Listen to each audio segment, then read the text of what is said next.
All right.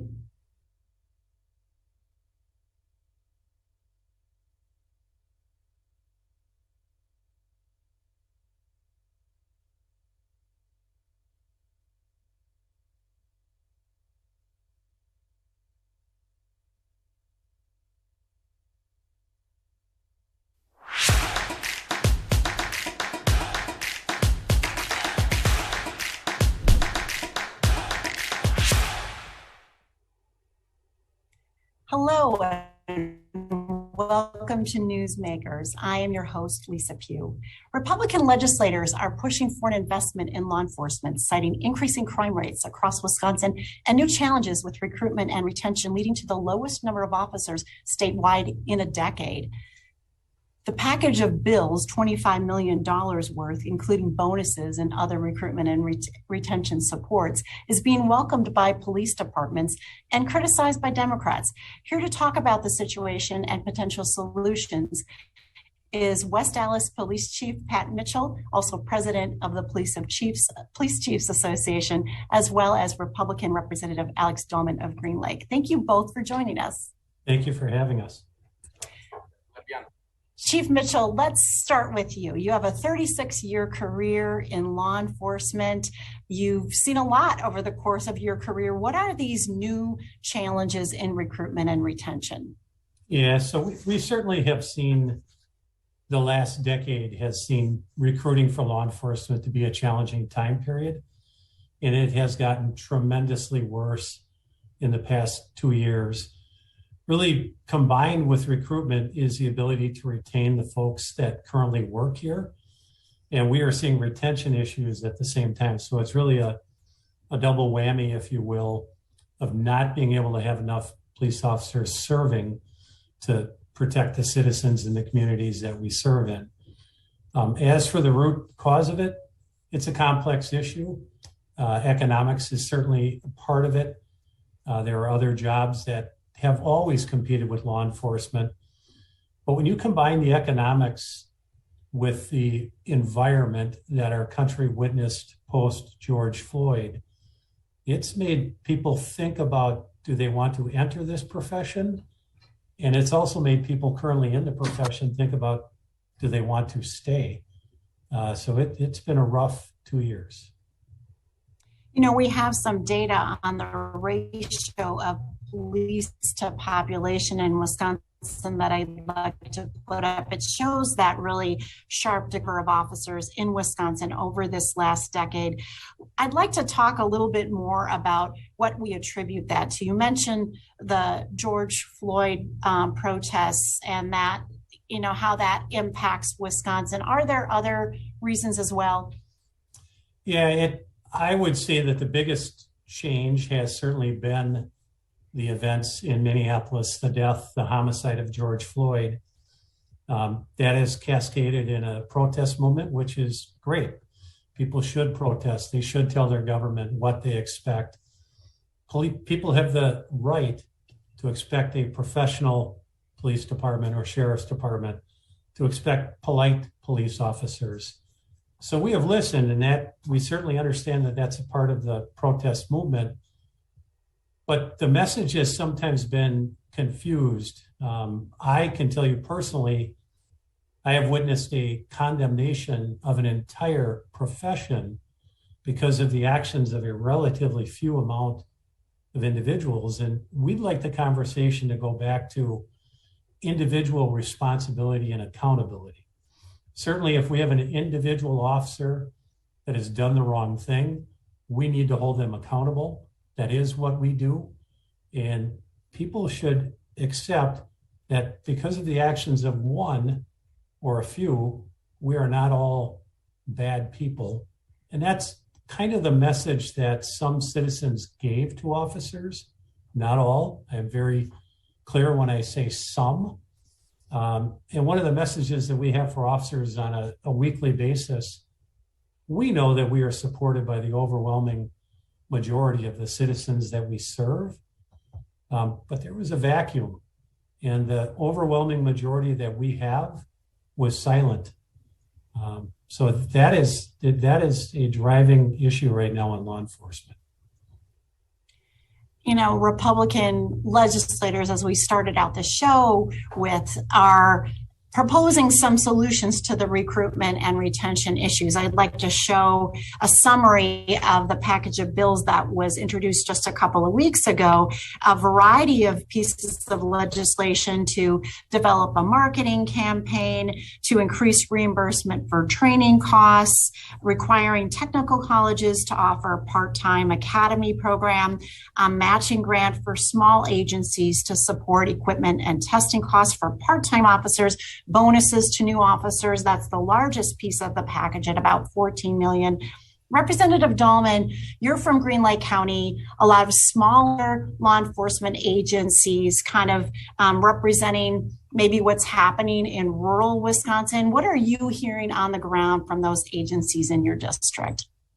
Yeah, thanks again for Chief Mitchell coming on and giving us an opportunity to speak about the issues that we're facing in law enforcement across the state. And as you mentioned, I come from the 41st district, which is a very rural district, a lot of small departments. So one of the main bills in this package that I am the sponsor of is a matching grant bill, which would allow smaller agencies under 25 officers to be able to reimburse their officers for the costs of their equipment or their training or their testing that they need to have in order to come on board as an officer. Right now, a lot of our rural agencies are having a hard time attracting new officers into our rural communities, even though the crime rates are going up across the state and across the country. They're having a hard time because they're not often able to pay quite as much as an urban area, but also we're forcing these new officers to pay for the equipment before they come on. So we're asking them, the new officers, to pay to come work for us. And as a Republican caucus, we don't feel like that's appropriate, and we want to be able to back up our officers in any way we can, and our local departments through different areas, just being able to find new recruits for these offices and for these departments, and for being able to just reimburse some of the training costs that have just skyrocketed, but the reimbursement has been held level. You've both mentioned an increase in crime being part of the concern here, and we have some data showing the increase in violent crime. Certainly there's been a violent crime increase across the nation. Wisconsin's violent crime rate rose about 8% between 2019 and 2020. It's been increasing for the last decade, still pretty low nationally. Nationally, a one-year record in homicides from 2019 to 2020. That was certainly true in Milwaukee. I know Kenosha set a record in homicides in 2021. Some say our Wisconsin data can be really skewed by those larger urban centers. Is violent crime and an increase in violent crime really happening across Wisconsin in smaller, more rural areas? First to Chief Mitchell and then to Representative Dallman. It would depend on the city, town, or village or county. You may have a different experience in different parts of the state. I can tell you, in my community in Milwaukee County, violent crime has been somewhat static, with the exception of homicide. Homicides have been up in West Allis from a very small number to a also small number, but up nonetheless. You look at carjackings across the state, there are communities that are traditionally viewed as being very safe that will periodically have carjackings occur in them. Very high profile carjacking in a community in the county just to the west of here, in which a senior citizen was victimized. It's gotten a lot of press coverage. So I think one of the things about violent crime that has citizens worrying is that violent crime traditionally would be in certain geographical areas, and I don't think that experience is necessarily holding true anymore. Representative Dallman, what does it look like in Green Lake County for violent crime rates? Yeah, as we've seen over the last 5 to 10 years, violent crime has risen just a little bit, and up from 55 to 62 violent crime incidents over the last 3 years, but in Green Lake County. But what I'd like to piggyback off of with Chief Mitchell is that in my district, we have a lot of major highways running through. We have Highway 23 that runs through the core of the 41st district. We also have I-39, which runs north-south through my district, all throughout Portage and into Adams County, where we see a lot of the crime that is majority over the past happening in urban areas, stretching out through the interstate system into our rural communities, especially drug crime, and especially during the COVID times, we saw a lot of new black markets open up across our district, and it gave a lot of opportunity for the criminals to move out into other areas of the state, and they've been wreaking havoc on our rural communities. And once again, we just don't have the officers and the bodies to do it in our local departments. And it's also, we're not quite used to dealing with violent crimes such as this. So we need to be able to recruit and retain all the officers that we can to make sure that we're keeping our local communities safe. You know, Representative Dallman, when you and I talked before this interview, you mentioned that Republicans had sat down with law enforcement agencies and tried to find out what would help. How did you come up with this set of proposals, the Technical College Academy, the matching grant for small agencies, the bonuses? How did those become the solutions? Sitting down with the Chief of Police Association that Chief Mitchell's the head of, also the Badger State Sheriff's Association, and many others. We try to look at ways where we can get officers on board. How can we retain and recruit new officers into our state? And we decided, first off, we have places like Minneapolis who are running defund the police campaigns. How can we attract members of that police force into our state? And we thought maybe bonuses for out-of-state members, where we could give a $5,000 bonus to any new officer that wants to join our police forces across the state, and up to $5,000 more depending on years of service that you have in law enforcement already. I think that's a huge bonus for members to come into our state or to attract new police officers.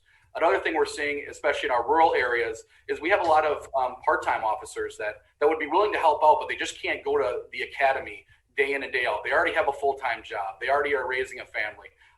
And we just thought we need to make other opportunities in our technical schools to be able to go part-time on the weekends or at night, not just every day during the day for 5 days a week. We need to make other opportunities available for people to enter our workforce, or our workforce and police force. So working with the Police Association, we decided that these are some of the main areas where we can make a difference, and we decided to move forward with it. Chief Mitchell, one of the largest bills in this package is this $14 million going toward a variety of bonuses. As Representative Dallman mentioned, bonuses for out-of-state recruitment, bonuses for new recruits, and then some matching and required bonuses for existing officers and experienced officers. You know, there are so many areas of our workforce, so many sectors, healthcare, retail, other small businesses that are really hurting right now for workers. Why should law enforcement be prioritized with these initiatives and these dollars over other sectors? Yeah, I think it goes back to safety.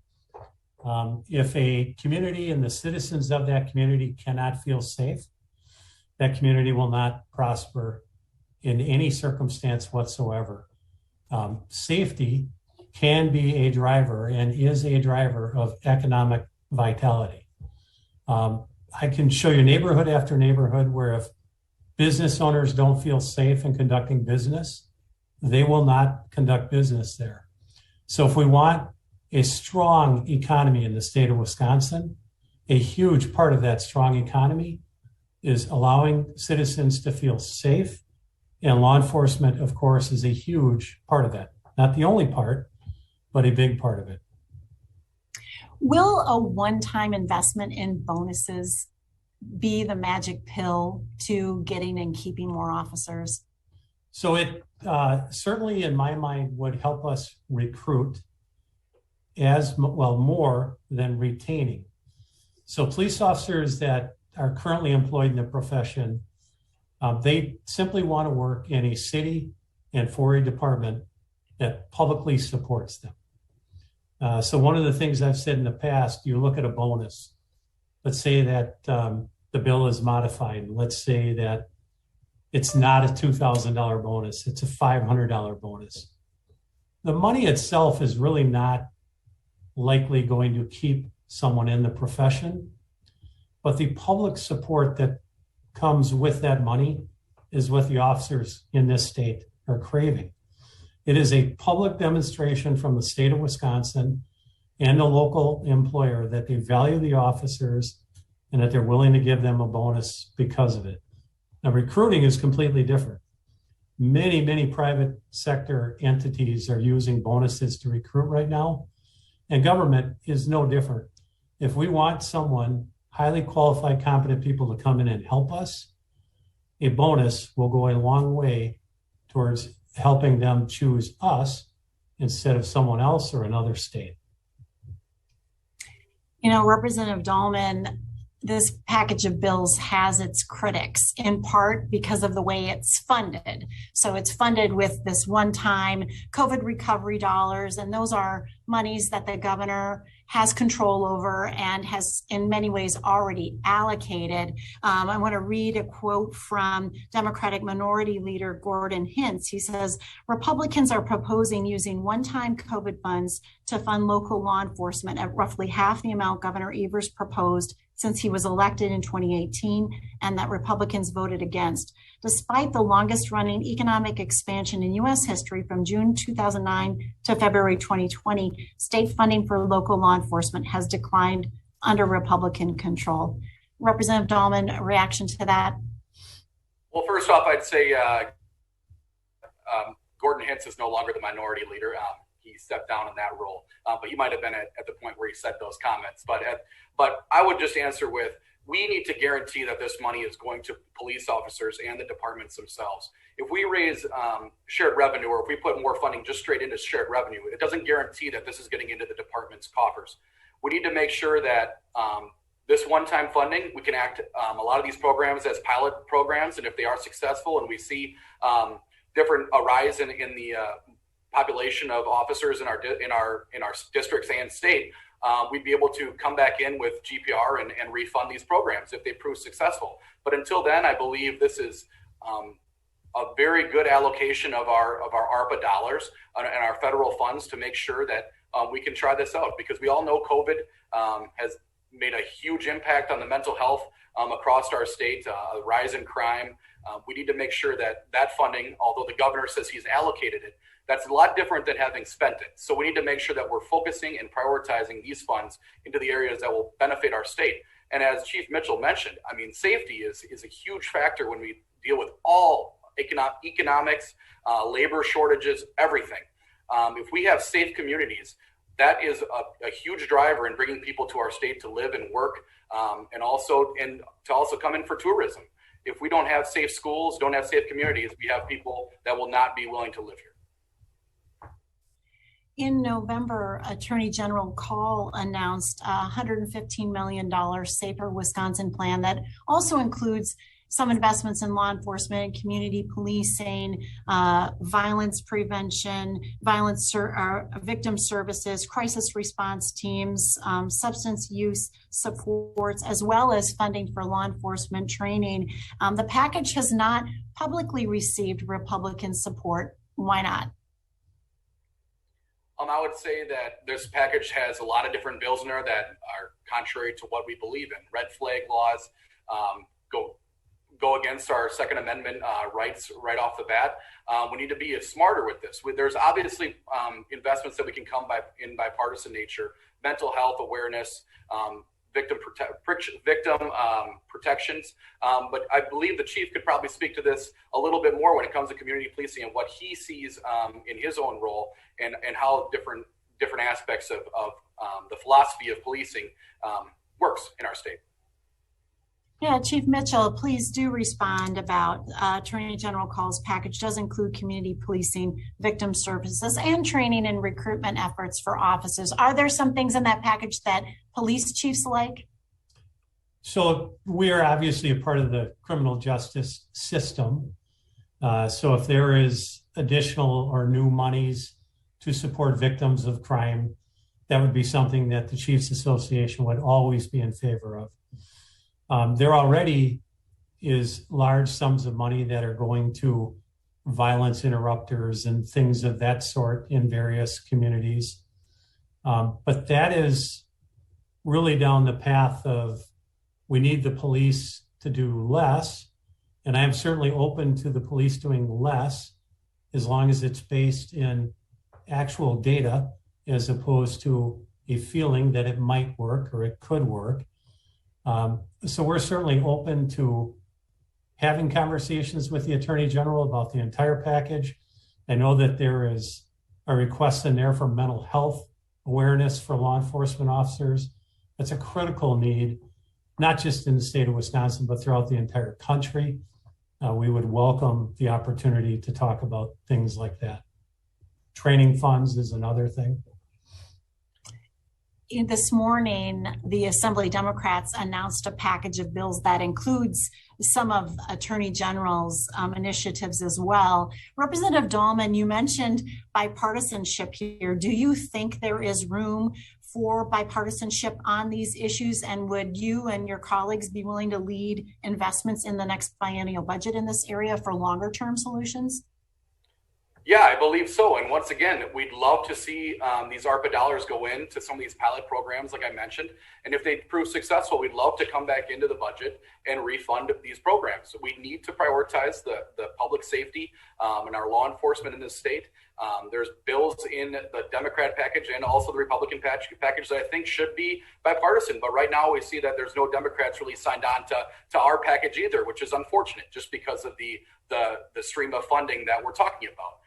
We shouldn't be looking at where the funding is coming from. We should be looking at the philosophy and what priorities we're going to give to our law enforcement officers across the state. They deserve to be put up on a pedestal. They go out every single day and protect us and keep our communities safe. And we need to show them and support them by giving them much needed funding and recruitment efforts. So your response to that Democratic criticism about past opportunities to provide more monies to communities and counties for law enforcement? So they say we have past opportunities, but they're constantly referring to the shared revenue source. And once again, I'll touch on this again. Shared revenue does not mean the money is going to be going to the police force and to our departments. We need to make sure that this money is allocated specifically for our police officers and for our sheriff's departments across the state. And these bills on the Republican package would do that. Chief Mitchell, you mentioned the murder of George Floyd in Minneapolis, and then we know, of course, the shooting of Jacob Blake by an officer in Kenosha. Both of those incidents and the following, protests and riots contributed to a lack of community trust. How do communities heal from that? Yeah, so communities heal from that by what we do each and every day. Every officer of every department in the state and every interaction with every citizen has an opportunity to make a positive impact or, in very small circumstances, a negative impact. I'm a firm believer that even on a difficult day, we go into your home, you've done something that's contrary to the law, we have to arrest you. There's a way that we can arrest you and still have a good relationship with you, if you're willing, upon the conclusion of that arrest. So I really look at both sides have to be willing to learn and listen from one another. And we have to work on this day in and day out. You can't work on it in times of crisis. When you've got, a crisis going on in Minneapolis or in Kenosha or any other city such as Portland or Seattle, the time to work on that crisis is well in advance of that crisis. Day in and day out, we have to work on great relationships. In particular, I think we've learned a lot about how communities of color feel about law enforcement and really that crisis of trust there. Representative Dallman, do you see this package of legislation kind of supporting improvements with that relationship between law enforcement and community of color too? I believe it does. I believe, as Chief Mitchell mentioned, the vast majority of our police officers are good people who love everybody. And we want to have what's best for our communities, and we want to keep all of our community members safe. And we want to have a decrease in all crime across the board. And I believe that's what they do each and every day. And when there is bad players, I know for a fact that our police officers hold each other accountable, and our departments hold those bad actors accountable too. And we just can't go out there and then every time something bad happens, we convict a police officer before the rule of law is served. And we need to be able to step back, not react so quickly when these issues arise. And we need to make sure that we stick together as a community, both with the law enforcement and community members in general, so that we can get to the conclusion in a more timely manner. Chief Mitchell, one issue that's come up in this discussion of recruitment and retention has been retirements of experienced officers and resignations. I think I saw a research forum survey or showing a 45% increase in the retirement rate and a 20% increase in resignation before reaching retirement age. What is that about? Yeah, so that is a new phenomenon in our profession. In my decades of experience, there is always going to be an individual here or there that at the 10-year mark in law enforcement says, I'm going to go and try something else. The number of people that we see doing that, I've never seen it higher in my profession. So police officers and sheriff's deputies are really not any different than anyone else. Yes, money that they make at work is important, but it's not the driving factor. The driving factor is, do they feel fulfillment at work? Do they find value in the work that they do? And do they feel supported? In the case of private sector, do you feel supported by your boss? And in the case of government, not only do you feel supported by your boss, but do you feel supported by the citizens that you serve? I would argue the most important thing is fulfillment at work. So if you work in a community that is publicly saying they don't support you, if the elected leaders of your community are publicly condemning you, would you want to work there?